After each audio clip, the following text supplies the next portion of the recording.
All of these are real leathers. Every month we export a lot of containers worldwide.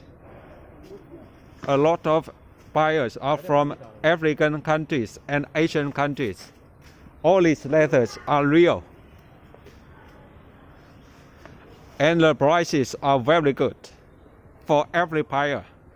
If you are in the leather industry, we can sell you at very, very good prices.